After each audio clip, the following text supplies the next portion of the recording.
Hello नमस्कार प्यारे साथियों, मैं केपी सिंह आप सभी का अपने YouTube channel inquiry with Krishna में स्वागत करता हूं। आज की वीडियो में मैं आप सभी को यहां पर झारखंड पेंशन योजना 2026 से जुड़ी कुछ इन्फॉर्मेशन देना चाहता हूं। झारखंड में पेंशन बढ़ोतरी, पेंशन से जुड़ी मुख्य खबरें, वृद्धा, विधवा, दिव्यांग या फिर विकलांग पेंशन। यहाँ पर जो मांग की जा रही है जनता के द्वारा वो की जा रही है कि 1,000 रुपये से बढ़ाकर के 5,000 रुपये वृद्धा, विधवा, दिव्यांग पेंशन की जाए।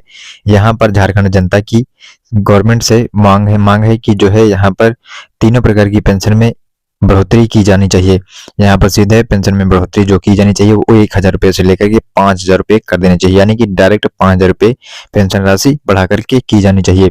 ये जनता की मांग की जा रही है, यानी कि जनता की तरफ से जो मांग की जा रही है वो मांग है कि पेंशन राशि को सीधे 1,000 रुपये से बढ़ा करके 5,000 रुपये कर दो। तो बिना देरी के वीडियो शुरू करने से पहले आप सभी को बता दूं कि अगर आप सभी लोग अभी तक हमारे YouTube चैनल को सब्सक्राइब नहीं किए हैं तो कृपया आप सभी लोग हमारे YouTube चैनल को सब्सक्राइब करके बेल आइकन को भी प्रेस कर लीजिएगा। तो चलिए वीडियो को फटाफट से शुरू करते हैं। यहाँ पर मैं आप सभी को बता दूं कि झारखंड में पेंशन और भत्तों से जुड़ी ताजा मुख्य खबरें। महंगाई भत्ता डीए या डीआर में वृद्धि की जाएगी। झारखंड सरकार ने सरकारी कर्मचारियों और पेंशनरों का महंगाई भत्ता डियरनेस अलाउंस रिलीफ लगभग 6% बढ़ाया है। यह निर्णय कैबिनेट बैठक में लिया गया और इससे पेंशन लेने वाले लोगों को भी लाभ मिलेगा। इसका मतलब पेंशन में प्रत्यक्ष वृद्धि नहीं है पर महंगाई भत्ते के रूप में मिलने वाली राशि बढ़ी है, जिससे इनकम में आंशिक राहत मिल सकती है।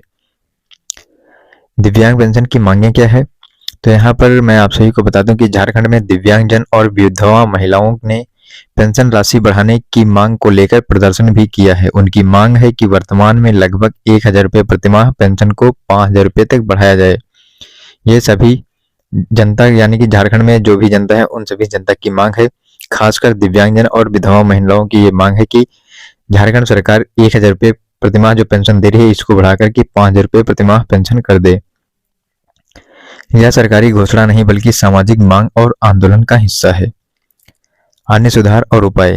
पिछली कैबिनेट बैठकों में एकीकृत पेंशन योजना यूनिफाइड पेंशन स्कीम को मंजूरी देने जैसी योजनाएं भी पास हुई हैं। इसका उद्देश्य पेंशन का ढांचा अधिक सुनिश्चित और बेहतर बनाना है।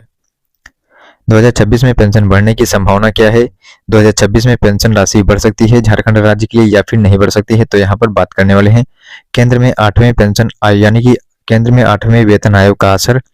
भारत सरकार ने 8वें वेतन आयोग की सेटिंग और लागू होने पर विचार किया है, जिससे सैलरी और पेंशन बढ़ सकती है, लेकिन 2026 में इसका जो है पक्का लागू होना तय नहीं है और कई रिपोर्टों के अनुसार इस प्रक्रिया अभी पूरी नहीं हुई है।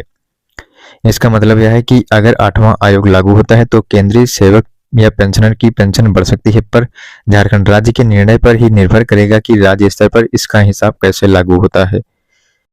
अब यहाँ पर बात करेंगे स्टेट या राज्य सरकार के स्तर पर 2026 के लिए अभी तक कोई आधिकारिक घोषणा नहीं आई है कि झारखंड वृद्धा या बुनियादी पेंशन जैसे वृद्धा पेंशन, विधवा पेंशन, दिव्यांग पेंशन आदि को सरकार की तरफ से बढ़ाई जाएगी।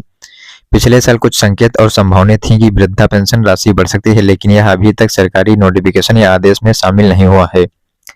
यानी अभी तक 2026 के लिए कोई आधिकारिक पेंशन राशि वृद्धि घोषित नहीं की गई है। झारखंड में पेंशन से जुड़े लॉन्ग टर्म विषय। वृद्धा, विधवा, दिव्यांग पेंशन के लिए झारखंड में उम्रदराज लोगों को जैसे कि विधवा महिलाओं और दिव्यांगों को मिलने वाली पेंशन केंद्र या राज्य की सामाजिक सुरक्षा योजनाओं के तहत दी जाती हैं। तो यहाँ पर आप बात करते हैं कि इन योजनाओं की राशि समय समय पर बदलती रहती है और सरकार के बजट पर निर्भर होती है। यूनिफाइड पेंशन स्कीम राज्य कर्मचारियों के लिए पेंशन चालू की गई है। सरकारी कर्मचारियों के पेंशन ढांचे को बेहतर करने के लिए न्यूनीकरण और गारंटी देने वाली यूनिफाइड पेंशन स्कीम पर भी कार्य हुआ है। बजट सेशन 2026 के बजट सत्र फरवरी-मार्च में पेंशन से जुड़ी नई घोषणाएं हो सकती हैं, लेकिन अभी तक कोई आधिकारिक पुष्टि नहीं मिली है। सबसे महत्वपूर्ण बात निष्कर्ष उनके लिए राहत। महंगाई भत्ते में 6% की वृद्धि हुई है। एकीकृत पेंशन और कुछ बहुआयामी सुधार योजनाएं पास हुई हैं।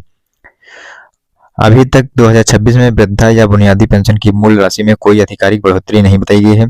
दिव्यांग या विधवाओं की बड़ी पेंशन राशि जैसे 5,000 रुपये की मांग सरकारी घोषणा नहीं है बल्कि सामाजिक आग्रह और प्रदर्शन है। 2026 में पेंशन बढ़ोतरी की संभावना है कि बजट या सरकारी निर्णय के बाद कुछ बढ़ोतरी हो सकती है, लेकिन फिलहाल कोई आधिकारिक घोषणात्मक आदेश अभी तक जारी नहीं हुआ है। यहाँ पर मैं आप सभी को बता दूं